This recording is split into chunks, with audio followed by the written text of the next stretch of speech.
Quando aconteceu, eu acabei atirando em um amigo meu, mas não foi de propósito. Mesmo assim, o fato é que eu o atingi. Naquele momento, eu poderia ter fugido, pulado o muro e escapado. Poderia ter me safado daquela situação. Mas algo me impediu de correr naquele instante. Além disso, eu estava muito envolvido com a música, tinha acabado de comprar um equipamento novo e mergulhado fundo nessa paixão. Porém, chegou a hora do julgamento. Não tive um advogado particular, usei o que a gravadora me ofereceu. E o que aconteceu? Fomos considerados culpados por tudo o que nos acusavam. A sentença foi pesada, queriam me condenar a 30 anos de prisão. Tudo o que eu havia planejado para minha vida desmoronou num piscar de olhos. Nos últimos momentos antes da decisão final, ninguém parecia se importar de verdade com as regras ou com a justiça. Podiam muito bem me tirar do presídio e eu desejava de coração que a pessoa ao meu lado fosse alguém amigável. Mas comecei a pensar, cara, vão me colocar com um companheiro de cela enquanto eu estiver dormindo. Era o que eu dizia para mim mesmo. Vão enfiar alguém aqui sem eu perceber. Mas não ouvi a porta se abrir. Quando tentei me levantar, não consegui me mexer. Naquele instante, soube que não estava mais no mundo físico.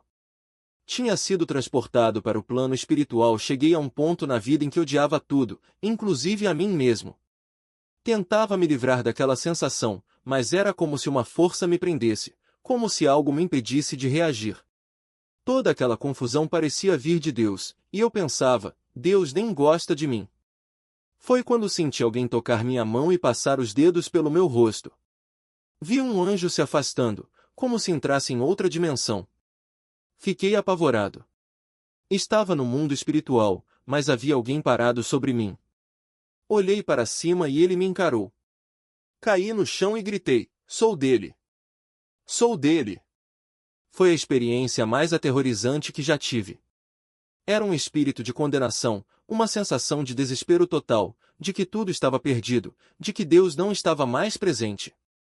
Uma escuridão profunda tomava conta do coração, como se ele tivesse se transformado em algo negro. O estado em que você morre define o que vem depois. Se partir com ódio no coração, como eu estava, esse sentimento não some. Ele fica gravado em você. E você fica preso naquele lugar, revivendo cada momento em que alguém tentou falar de Deus para você, cada vez que alguém pediu para você se arrepender.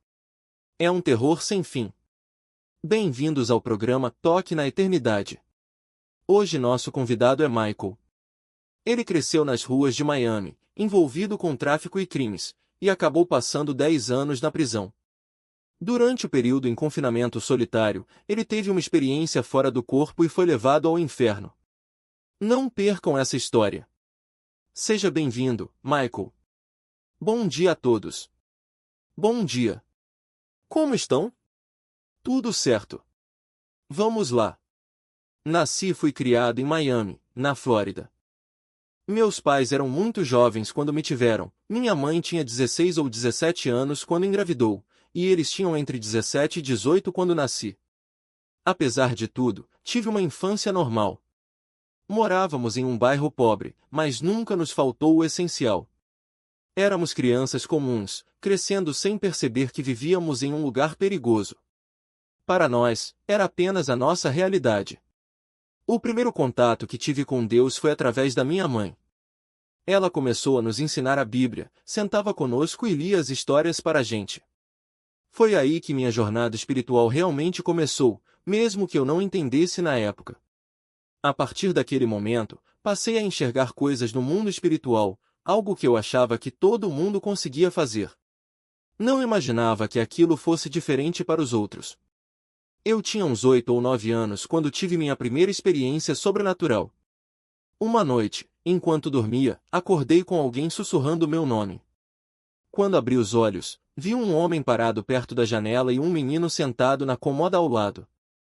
Eram espíritos. Fiquei paralisado de medo. Minha irmã, que também tem um dom espiritual, viu a mesma coisa e me perguntou, você está vendo aquilo? Respondi que sim e disse, ao contar até 3, a gente corre para o quarto da mamãe. Contei 1, 2. E ela já tinha saído correndo.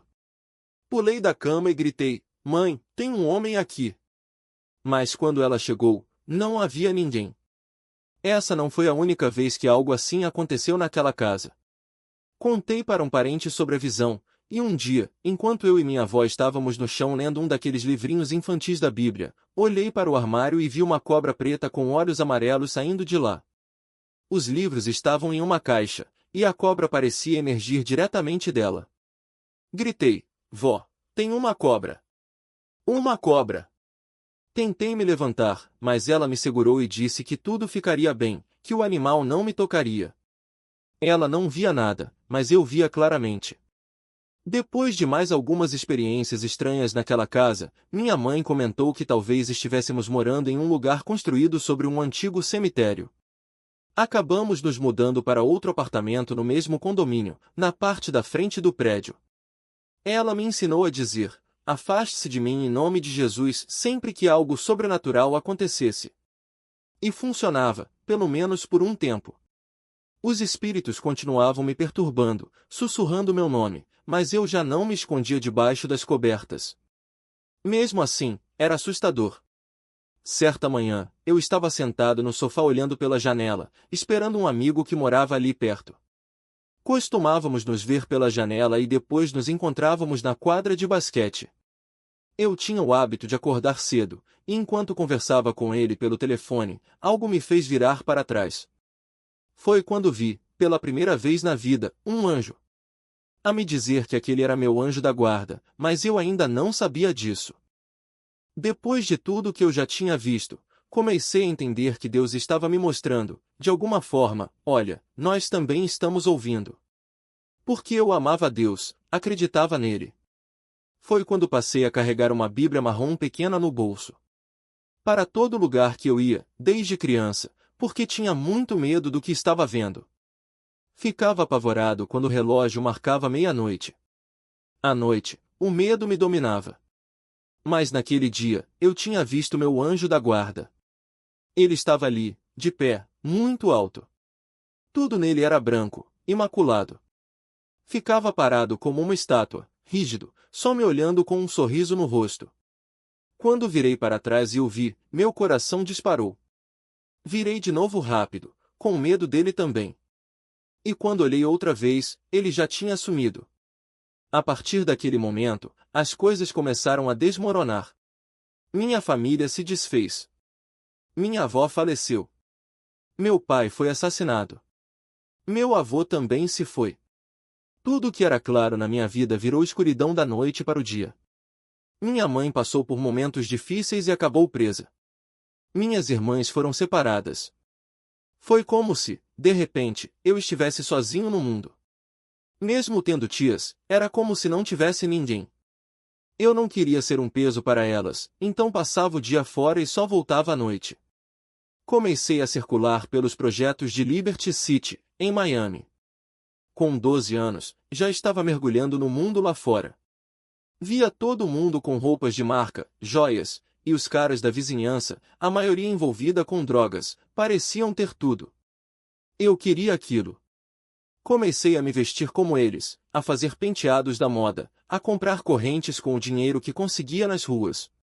Jogava dados, vendia drogas, fazia o que fosse preciso para ter um pouco daquela vida.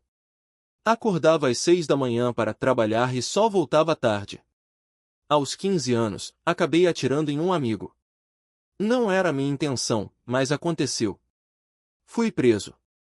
Na época, aquilo me destruiu, mas hoje vejo como uma bênção disfarçada. Era Deus me impedindo de seguir por um caminho sem volta. Antes disso, já tinha passado 2 vezes pelo sistema juvenil, então, quando fui julgado, o juiz, um tal de Peterson, me olhou e disse: Michael Walter, você é filho do Walter, não é? Eu confirmei. Ele continuou: eu conhecia seu pai. Você está neste mesmo tribunal onde ele costumava aparecer. Aquilo me atingiu fundo. Por causa da gravidade do meu caso e das outras acusações que eu já tinha, me mandaram para um centro de detenção juvenil. Fiquei 1 ano e meio preso. Depois, me transferiram para um acampamento disciplinar. Quando saí, voltei para as ruas, mas já não era mais o mesmo. Durante todo aquele tempo, eu tinha me afastado dos espíritos, como se estivesse anestesiado, tentando entender o que estava acontecendo. Aos 19 anos, fui morar com um primo. Conseguimos um apartamento juntos. Arranjei um emprego que pagava 7,50 dólares por hora, cerca de 300 dólares por semana, o que, na época, era um bom dinheiro. Mas eu era jovem e queria mais. Queria voltar a estudar, jogar futebol. Estava decidido a largar o emprego e correr atrás do meu sonho. Só que, no trabalho, um colega se envolveu em uma briga e acabou me arrastando para o problema. Foi a desculpa que eu precisava. Tá bom, não quero mais isso. Vou voltar para a escola. Só que a realidade bateu forte. Como ia pagar as contas sem emprego? Onde ia morar? Foi aí que voltei para as ruas. Conheci uns caras através de um primo, de outra região de Miami. Eles me ensinaram a fazer dinheiro com fraudes. Comecei a ganhar bem, mas o diabo sempre encontra um jeito de se meter no caminho. Um dia, enquanto jogava o lixo fora, uma van parou perto de mim. Um homem desceu e disse: "O profeta quer falar com você." Quer conversar com ele? Eu não sabia o que era um profeta, mas algo naquela situação me chamou a atenção. Fui até a van. O homem lá dentro me olhou e disse: "Seu nome é Michael." Aquilo me surpreendeu, porque eu não conhecia aquelas pessoas. Ele continuou: "Vejo um uniforme de futebol da Universidade de Miami na sua cabeça. Você deveria estar jogando pelos Hurricanes." Aquilo me deixou paralisado. O Miami Hurricanes era o meu sonho, algo que só eu e Deus sabíamos. Era o desejo mais profundo do meu coração. Quando ele disse aquilo, não tive dúvidas, era um sinal. Ele me alertou sobre as companhias que eu andava, disse que o diabo estava tentando me desviar. E eu levei a sério. Fui à igreja uma vez. Era um lugar bonito, o culto era inspirador. Mas, na hora, só pensei: não vou voltar. Eles insistiram, mas eu não queria. Sabia que precisava mudar, mas ainda não estava pronto para aquele passo. Me acolher, mas eu não queria ser acolhido. Era tudo fachada, tudo para eu aceitar o inferno. E sempre foi assim comigo. Mas era um inferno que eu aceitava de pessoas com pressa, sem saber direito o que estavam oferecendo. Por isso, não voltei àquela igreja, ignorei as ligações e os convites. Ele tinha me dito para parar de andar com algumas pessoas, e eu até tentei. Fiquei uns 3 semanas longe, talvez menos. Depois, voltei ao mesmo ciclo. Quando contei o que tinha acontecido, eles até entenderam. Cara, uns caras me cercaram na van e disseram para eu parar de andar com quem eu andava. E ele sabia que eram bons rapazes. Eles acreditavam em Deus, mas não o conheciam de verdade. Sabíamos que ele existia, mas não entendíamos seus caminhos. Falamos sobre aquilo por 2, 3 minutos, e logo voltamos à rotina. Um dia, estávamos no bairro, no que chamávamos de trap, um ponto onde a gente se reunia, conversava, fazia o que sempre fazia. Todos nós tínhamos correntes, relógios, carros alugados. De repente, um conhecido de Liberty City passou por lá. Ele parou o carro, me viu e desceu. "E aí, mano? Que você tá fazendo aqui?" Eu respondi: "Tamo só vibrando, mano. É aqui que a gente fica. Nada demais, nada fora do comum." Ele deu uma risada, soltou um tamo junto e foi embora. 1 ou 2 semanas depois, recebi uma ligação dos caras com quem eu andava. "Mano, vem aqui. Rolou um problema. Alguém acabou de chegar em casa e deu um tiro em alguém. Tá todo mundo ligado, precisamos resolver isso." Eu não pensei 2 vezes, tá bom, tô indo. Peguei minhas coisas e fui. Quando cheguei, antes mesmo de entrar na casa, um deles veio até o estacionamento. "Não se preocupa, já resolvemos." Mas eu senti a energia no ar. "Como assim? O que aconteceu?" Ele hesitou: "A gente já cuidou disso. Foi aquele cara que passou aqui outro dia." Meu coração disparou. "Que cara?" "Minha prima, que estava ali, falou, eu já vi ele antes." Já vi ele com você. Eu não consegui acreditar. Como assim? Quem poderia ter me visto com ele? Então me lembrei de um cara que tinha aparecido recentemente. Deixa eu ir buscar uma foto dele rapidinho. Fui até em casa, peguei a imagem e voltei. Quando mostrei, eles confirmaram: é esse mesmo. Esse aí. Agora eu estava no meio de uma confusão que não era minha. O cara tinha me cruzado, feito algo pelas minhas costas e ainda jogado a culpa em mim. Liguei para ele na mesma hora. O que tá rolando, mano? Ele tentou se esquivar. Tá tudo certo, irmão. Tô em Atlanta. Quando ouvi isso, meu estômago embrulhou. Atlanta? Tá me tirando, é? Tá tentando me fazer pensar que não tá em Miami para não resolver isso. Na minha cabeça, só passava uma coisa: ele tá me ferrando, mano. E agora? Desliguei na cara dele. Naquele momento, o diabo tinha me colocado numa situação para me destruir. Eu não sabia da chamada sobre a minha vida, não entendia os limites, não sabia que era protegido. Só vivia o dia a dia. Até que, um dia, enquanto caminhava pela rua, um conhecido me parou e disse: Cara, aquele espelho que você queria, o cara acabou de receber um lote. Tá barato. Fui até a casa dele buscar. Quando saí do carro e me aproximei do portão, uma senhora vinha descendo a rua. Ela estava toda de branco, vestido longo, lenço na cabeça, uma figura que parecia ter saído de outro tempo. Quando me viu, ela disse: Você está coberto pelo sangue. Só ouvi a palavra sangue e pensei: o que ela tá falando? Mas ela não respondeu. Aproximou-se e repetiu: Você está coberto pelo sangue de Jesus. Nada vai te acontecer, porque você está coberto pelo sangue. E sorriu. Naquele instante, eu soube que Deus estava falando comigo, me avisando sobre a situação em que eu estava metido. Ele estava me dizendo que, não importava o que acontecesse, ele já tinha me protegido. Continuei meu caminho, mas algo dentro de mim tinha mudado. Nada vai me acontecer, eu pensava. Tô seguro. Mesmo sem conhecer Deus como deveria, mesmo fazendo tudo errado, ele ainda estava ali. Dias depois, eu estava indo para um ponto quando uns caras me cercaram. Mano, o que você tá fazendo aqui?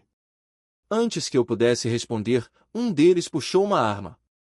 Hoje é o seu dia. Eu não tive tempo de reagir. Só lembro de pensar: é agora. Mas, de repente, alguém gritou: para!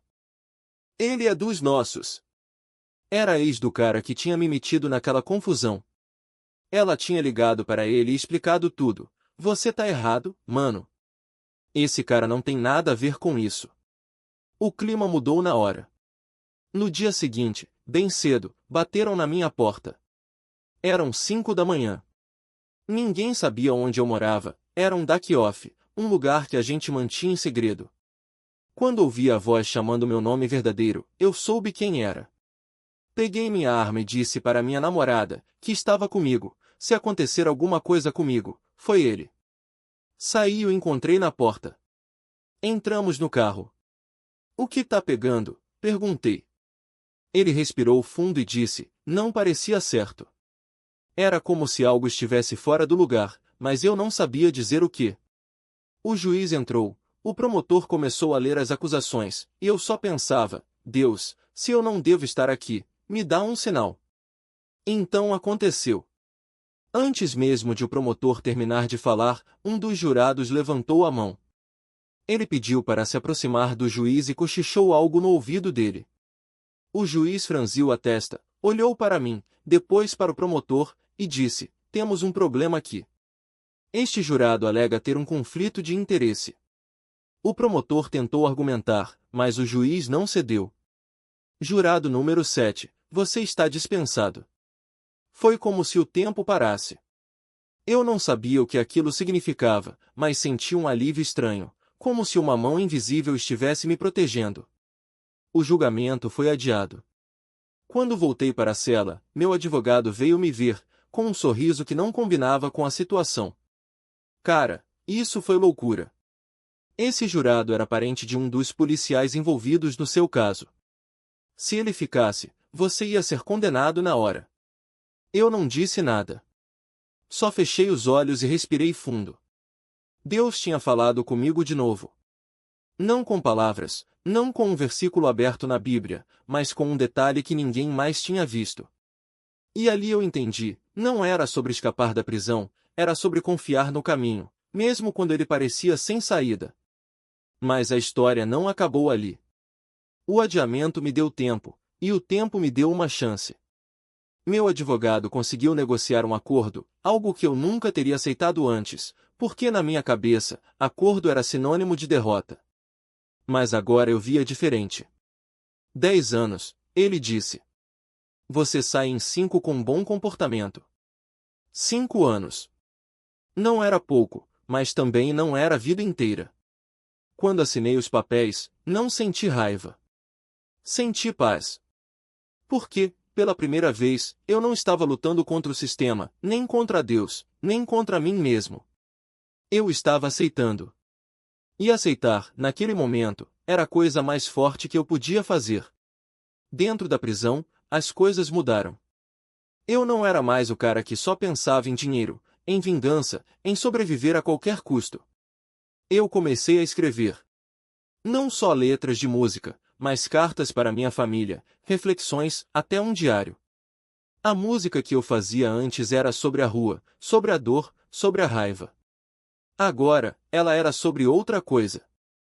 Sobre encontrar um jeito de transformar tudo aquilo em algo maior. Um dia, um detento mais velho, que todo mundo chamava de pastor, me viu escrevendo e parou ao meu lado. Você tem talento, ele disse. Mas talento sem propósito é só barulho. Eu não respondi na hora, mas aquelas palavras ficaram na minha cabeça. No dia seguinte, ele me emprestou um livro, O Profeta, de Khalil Gibran. Não era um livro religioso, mas falava sobre dor, sobre amor, sobre recomeços. E, de alguma forma, ele me fez entender que a minha história não era só minha. Era de todo mundo que já tinha se perdido e encontrado um jeito de voltar. Os anos passaram. Não vou dizer que foi fácil. Teve dias em que eu quis desistir, dias em que a saudade da minha família me sufocava, dias em que eu me perguntava se valia a pena. Mas sempre que eu chegava nesse ponto, lembrava do versículo de Isaías: quando passares pelas águas, eu serei contigo. E, de alguma forma, eu sabia que não estava sozinho. Quando saí, o mundo tinha mudado. Minha mãe tinha envelhecido, minha irmã tinha se casado, meus amigos tinham seguido caminhos diferentes. Mas eu também tinha mudado. Não era mais o mesmo cara que entrou ali. E, pela primeira vez, eu não tinha medo do futuro. Porque eu tinha aprendido que, às vezes, a gente precisa perder tudo para descobrir o que realmente importa. Hoje, quando olho para trás, vejo que cada erro, cada queda, cada decisão ruim me levou exatamente para onde eu precisava estar. A prisão não foi o fim. Foi o começo de algo novo. E se tem uma coisa que eu aprendi, é que Deus não escreve histórias retas. Ele escreve curvas, desvios, becos sem saída, só para nos mostrar que, no final, tudo faz sentido. Eu não estava certo. E o juiz disse: vamos levar todos de volta para minha sala. Era para o meu filho não ir a julgamento naquele momento. Para aceitar o acordo que estavam oferecendo. Mas eu ignorei isso.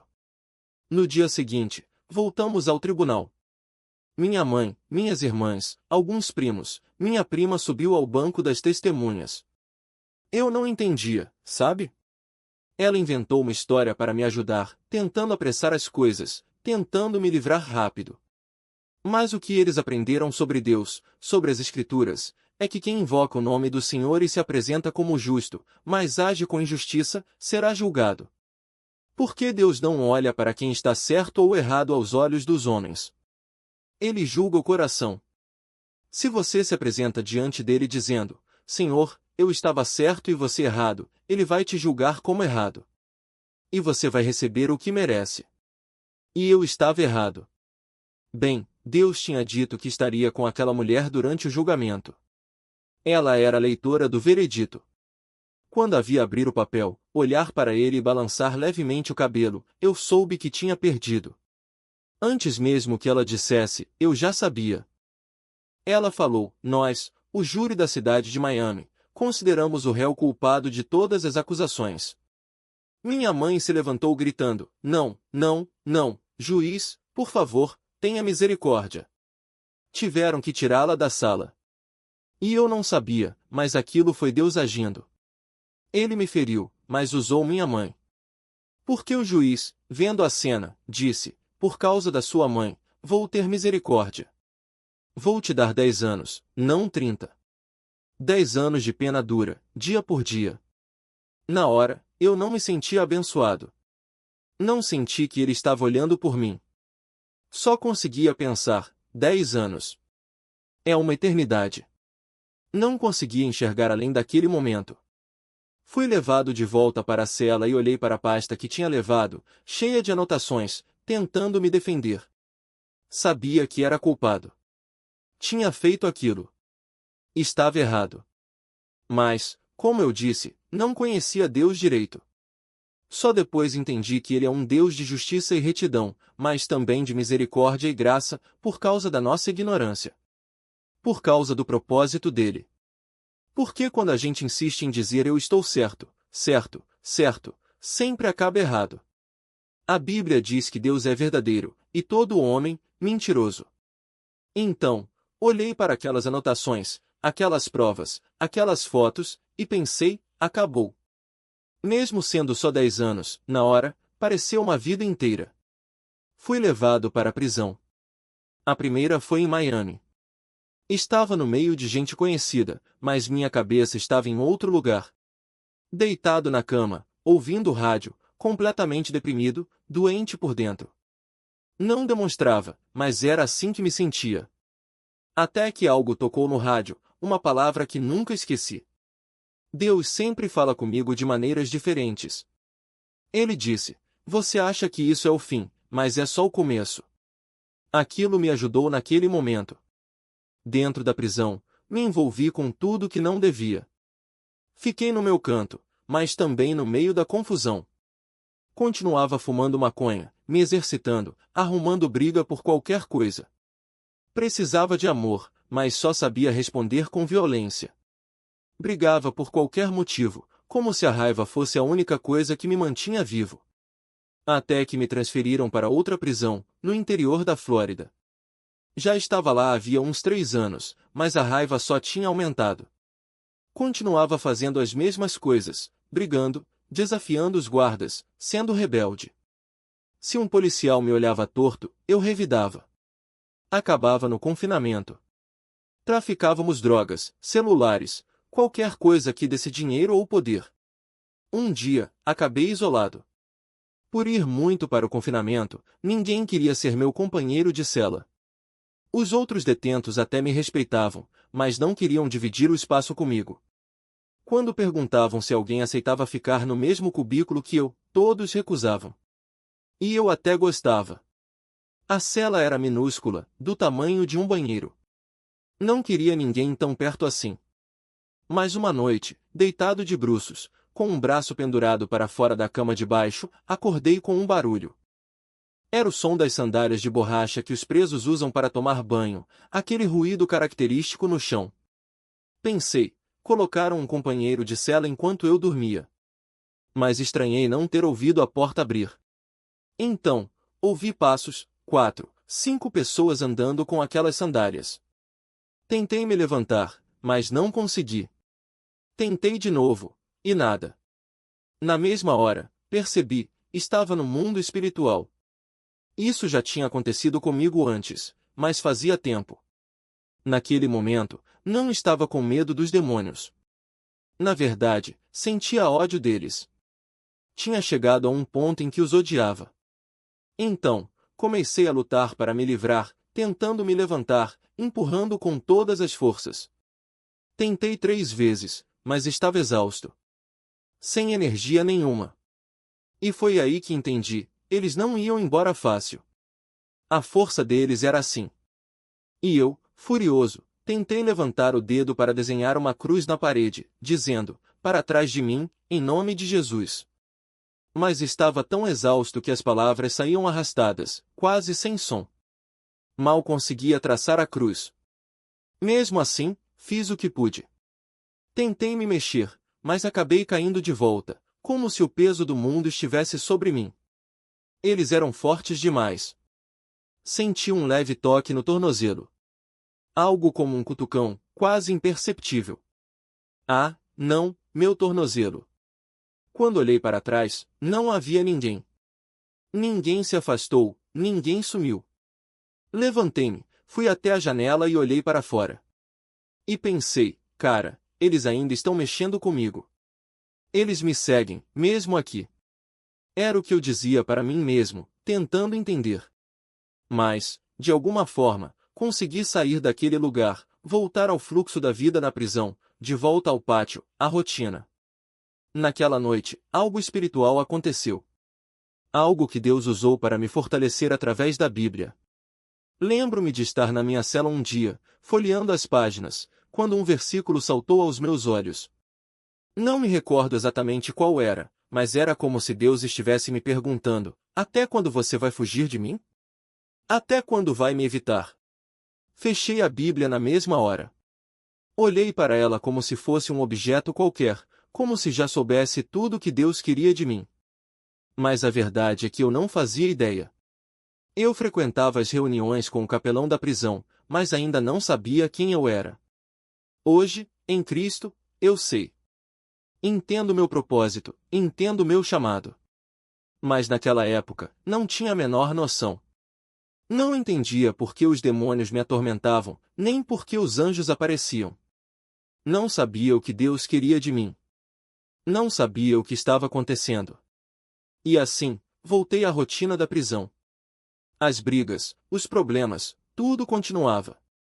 Acabei sendo transferido para a Colômbia, que na época era o pior presídio da Flórida. Era para lá que mandavam os detentos mais problemáticos, os que não se encaixavam em lugar nenhum. Colômbia era um lugar pesado, facas, assassinatos, rebeliões, policiais agredidos, gente morrendo. Era um ambiente de violência constante. Quando cheguei lá, levei 2 passos para trás. Fiquei mais rebelde, mais agressivo, mais cheio de ódio. Parecia que quanto mais tempo passava ali, mais difícil era me controlar. E não era só por causa do lugar, era porque eu não tinha disciplina, não buscava me educar. Em um ambiente como aquele, se você não se fortalece por dentro, acaba se perdendo. Não é impossível mudar, mas é muito mais difícil. A única saída real é através de Cristo. Muitos entram lá e saem piores do que chegaram, porque não têm um desejo verdadeiro de transformação. E essa mudança só acontece quando entregamos tudo a Deus. Foi o que comecei a perceber. Eu ainda lutava para entender. Falava sobre Deus, orava, mas às vezes me pegava pensando, cara, toda vez que tento me aproximar dele, só vem mais problema. Um dia, depois de 5 minutos de oração, parei e pensei, isso não está fazendo sentido. Estou tentando, mas parece que só piora. Lembrei-me daquela vez em que abri a Bíblia e as palavras pareciam me dizer, mantenha a cabeça erguida. Fique firme. Eu ouvia isso há anos, mas os problemas só aumentavam. Era como se cada passo em direção a Deus trouxesse mais provações. Numa noite clara, cheguei a um ponto em que pensei, tudo isso está acontecendo por causa de Deus. Ele não gosta de mim. Era o que eu dizia para mim mesmo. Estou tentando me aproximar, mas ele não me quer. Por isso estou passando por tudo isso. Não conseguia acreditar que estava pensando aquilo. Mas era o que sentia. Naquela época, eu tinha acabado de sair do isolamento, uns 30 ou 40 dias trancado. Quando voltei ao pátio, vi um cara me encarando. Era um sujeito grande, de pele clara, cheio de tatuagens. Ele não tirava os olhos de mim. Olhei de volta, desafiador. O que foi?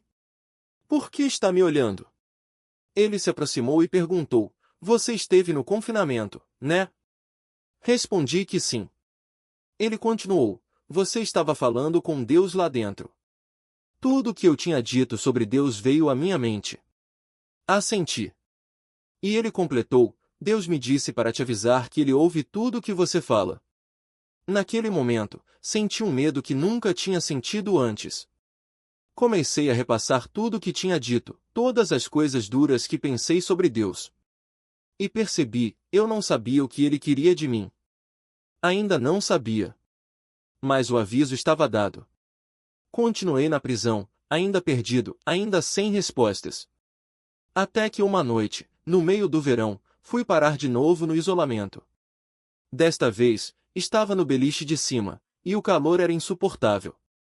A única ventilação vinha de uma pequena janela gradeada, e eu tentava me posicionar para pegar o máximo de ar possível. Dormia de bruços, com metade do corpo para fora do beliche, tentando me refrescar. De repente, senti alguém passar a mão no meu braço e tocar meu rosto. Acordei assustado, me levantei num pulo e vi uma figura se afastando, um anjo, desaparecendo como se entrasse em outra dimensão. Só consegui ver suas costas enquanto ele sumia. Fiquei paralisado. Não era a primeira vez que eu tinha experiências assim, mas dessa vez foi diferente. Ele só tinha tocado minha mão e meu rosto. Pensei, o que isso significa? Talvez fosse um aviso para eu tomar cuidado com o que falava. Porque, mesmo depois de tudo, eu ainda dizia coisas duras, ainda tinha uma postura rebelde. Ainda não entendia meu lugar ali. Tempos depois, acordei de madrugada, eram umas 3 da manhã, com a sensação de que algo espiritual estava acontecendo. Peguei a Bíblia e tentei ler, mas as palavras estavam todas embaralhadas. Era como se as letras dançassem na página, impossíveis de decifrar. Fechei o livro, frustrado, sem entender o que aquilo significava. As palavras se embaralhavam a ponto de não fazerem sentido algum. Uma palavra, e então, descendo pela página, elas se tornaram audíveis. Eram aquelas palavras que se destacavam, nítidas. E começaram a ecoar na minha mente como uma gravação. Dizia, vós sois a luz do mundo, não se pode esconder uma cidade edificada sobre um monte. Foi o que li. E, ao olhar para as outras palavras na página, elas estavam borradas, confusas, impossíveis de compreender. Mas aquelas palavras saltavam, claras como água cristalina. E eu soube, naquele instante, que era Deus falando comigo. Veja, Ele nos dá as coisas aos poucos. Porque é paciente. Eu entendi o sentido daquela passagem da luz do mundo, uma cidade sobre o monte não pode ser escondida, mas não sabia o que fazer com aquilo. Entendi as palavras, mas não compreendia como se aplicavam à minha vida. E assim voltei para o pátio, para a mesma rotina. Não contei a ninguém o que tinha acontecido. Para quê? Quem ali entenderia? Quem se importaria? De volta ao convívio, percebi que Deus sempre me tirava dali e me colocava sozinho em um quarto. E Ele me dizia, você não pode fazer as mesmas coisas que aquelas pessoas que estou expulsando. Era Deus falando comigo. E eu pensava, o que estou fazendo de errado? Só estou tentando sobreviver aqui. Sou apenas mais um neste lugar, mais um neste mundo. Por que só eu? Por que só comigo? Eu só queria viver minha vida, ser alguém, fazer algo de bom. Só queria ser correto. Mas não entendia que não estamos aqui por nós mesmos. Fomos feitos para glorificar a Deus. E a cada um de nós cabe ensinar, pregar o arrependimento, fazer com que os outros vejam a luz de Cristo em nós. Para que, quando perguntarem, possamos conduzi-los a Ele. Porque, no fim, o que importa não é o que acumulamos aqui, mas onde passaremos a eternidade. A vida é como uma gota d'água diante do oceano da eternidade. E mesmo assim, gastamos nossos anos correndo atrás de coisas vazias, de vaidades que não significam nada. Somos seres espirituais vivendo uma experiência humana. Temos um tempo limitado para decidir o que faremos com essa chance. Deus nos observa. Essa é a verdadeira razão de estarmos aqui. Porque, ao seu lado, estão os verdadeiros prazeres, para sempre. Quando Cristo veio, Ele pregou, arrependei-vos, porque o reino dos céus está próximo. Ele era um embaixador desse reino, mostrando o caminho para entrarmos nele. Porque, segundo as Escrituras, toda a nossa justiça é como trapo imundo. Podemos ter todo o conhecimento do mundo, mas se não tivermos o Espírito de Deus, seremos como os fariseus que crucificaram Cristo. Jesus disse que o lado de fora do copo pode estar limpo, mas por dentro está cheio de imundície. Você pode parecer bom por fora, mas se o coração estiver sujo, de nada adianta. Foi então que comecei a entender, através de tudo que passei, que Deus me amava. E sou grato por cada provação, porque sem elas eu não estaria onde estou hoje. Nada é mais importante do que Deus. Ele não é um meio para alcançar nossos objetivos, ele é o objetivo. Podemos viver uma vida abundante aqui, mas enquanto não respondermos ao seu chamado, ele permitirá tribulações para nos lembrar de que precisamos dele. Porque se conseguíssemos tudo o que queremos neste mundo sem Deus, ele não receberia nenhuma glória. E Deus não divide sua glória com ninguém. Através das provações, ele trouxe paz e o fruto da justiça ao meu coração. Hoje, posso dizer com honestidade, não sou mais quem era antes. Mas, depois daquele momento em que li vós sois a luz do mundo, Deus me colocou de volta na solitária. Na minha cabeça, eu pensava, eu não mudei nada. Não matei ninguém, não arruinei minha vida. Mas, na verdade, eu tinha. Era um homem de tolerância zero. Brigava por qualquer coisa, desafiava os guardas, enfrentava qualquer um. Se fosse preciso, lutava até contra o diretor da prisão. Dessa vez, porém, foi diferente. Deus já tinha me advertido antes. Eu ouvia por alguns dias, mas logo voltava aos meus velhos hábitos. Era como se eu pudesse me perder na multidão e escapar de Deus. Mas ele vê tudo. Estava na cela, deitado, quando adormeci. Acordei, mas não estava mais ali, estava no espírito. E vi alguém em pé sobre mim. Olhei para cima e era eu mesmo, outra versão de mim, me observando. Tinha um rosto duro, triste. Ele disse, você não precisa ficar aqui. Eu estava no chão, olhando para ele, e repeti, sou eu, sou eu. Como se não acreditasse no que via. Então, olhei ao redor e a cela inteira estava em chamas. O fogo consumia tudo. E aquele outro eu, em pé sobre mim, começou a chorar. Suas lágrimas caíam na minha pele, e eu as sentia frias, geladas. Era o meu espírito dizendo ao meu corpo, é aqui que estamos. E então veio a pior sensação, um espírito de condenação, uma ausência total de esperança, uma escuridão que parecia sufocar. Era como se Deus tivesse se afastado. Porque, mesmo que alguém tenha dinheiro, casa, roupas e ouro por essas pessoas, sem a presença de Deus, sem a graça para buscá-lo, não há nada. É um vazio negro, um coração endurecido. E a maneira como você morre, o estado de espírito em que parte, define o que você levará para a eternidade. Se morrer com ódio no coração, esse ódio o acompanhará. Se morrer rejeitando a Deus, essa rejeição o perseguirá. Você ficará preso naquele momento, revivendo cada vez que alguém tentou falar de Deus, cada vez que ouviu a palavra e a ignorou, cada vez que esteve na igreja e virou as costas. Tudo aquilo que você ignorou, desprezou ou brincou durante a vida virá à sua mente naquele momento. E não será um vislumbre rápido, será tempo suficiente para sentir o peso da condenação. Tempo suficiente para entender que você brincou com Deus. Eu vi anjos. Vi demônios. Deus me falou. Ele me mostrou o que é o mundo espiritual. E mesmo assim, eu continuei brincando com ele. Não me olhe como se eu fosse diferente, eu fiquei ali, imerso naquela realidade, pelo tempo que Deus quis que eu ficasse, para que eu sentisse o aperto da condenação em toda a sua força. E então, de repente, tudo desapareceu. Mas mesmo quando sumiu, eu não entendi o que tinha acontecido. Pensei, será que voltei ao mundo? Será que estou de volta a mim mesmo? Meu espírito já não lutava mais. Não havia resistência. Então, me levantei, fui até a cela e retomei a rotina como se nada tivesse mudado. Mas por dentro, eu estava aterrorizado. Não sabia o que fazer. Não sabia como fazer. Era como se um passado que eu não conhecia tivesse me atravessado. Chamei os guardas quando passaram pelo confinamento, aqueles que verificam sua saúde mental, que trazem um pedaço de pão velho ou algum material de leitura.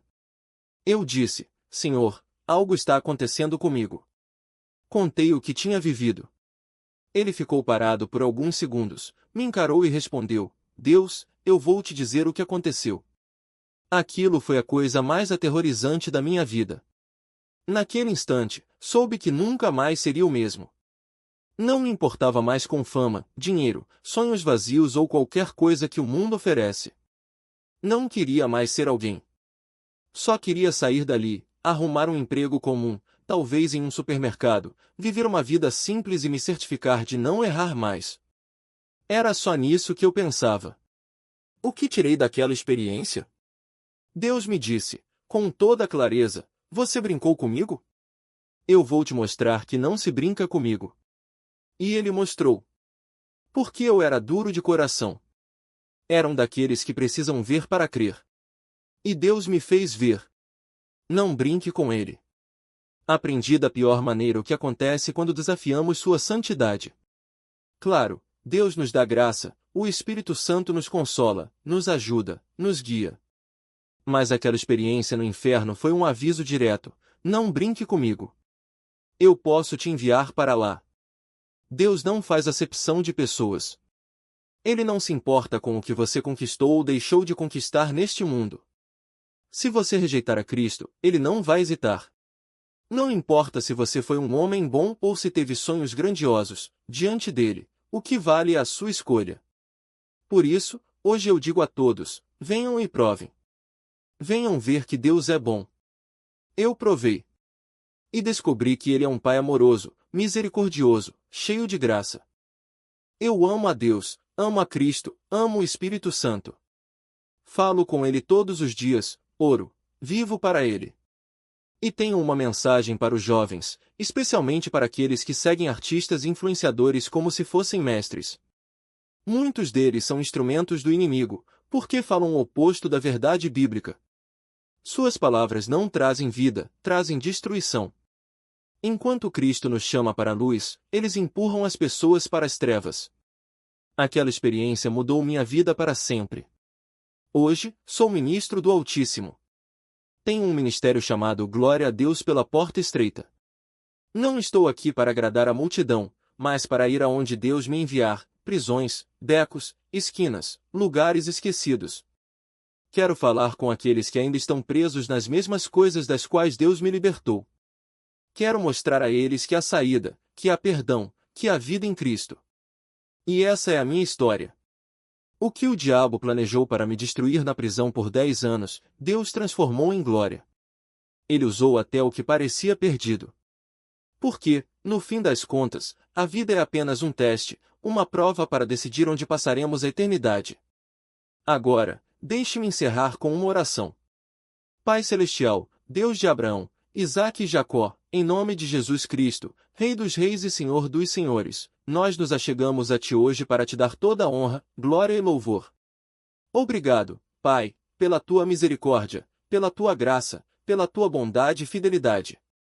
Obrigado por nos guiar nos caminhos da justiça, porque o Teu nome é santo.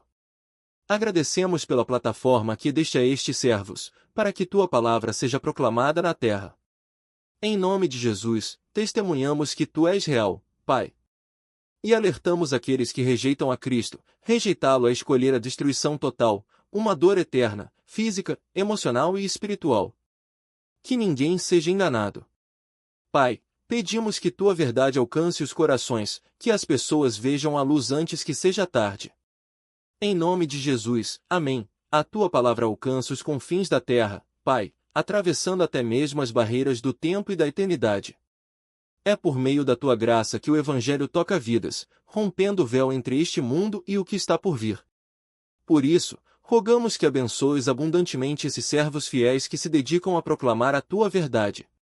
Que cada palavra que saia de seus lábios seja ungida pelo Teu Espírito, que cada coração que os ouça seja preparado para receber a salvação.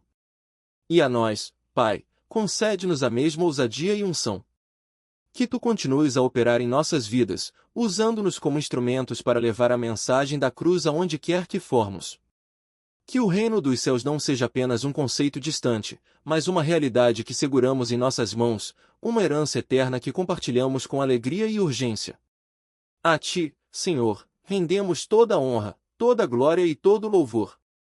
Que o teu nome seja exaltado acima de qualquer outro, pois só tu és digno. Em nome de Jesus Cristo, nosso Salvador e Redentor, oramos. Amém.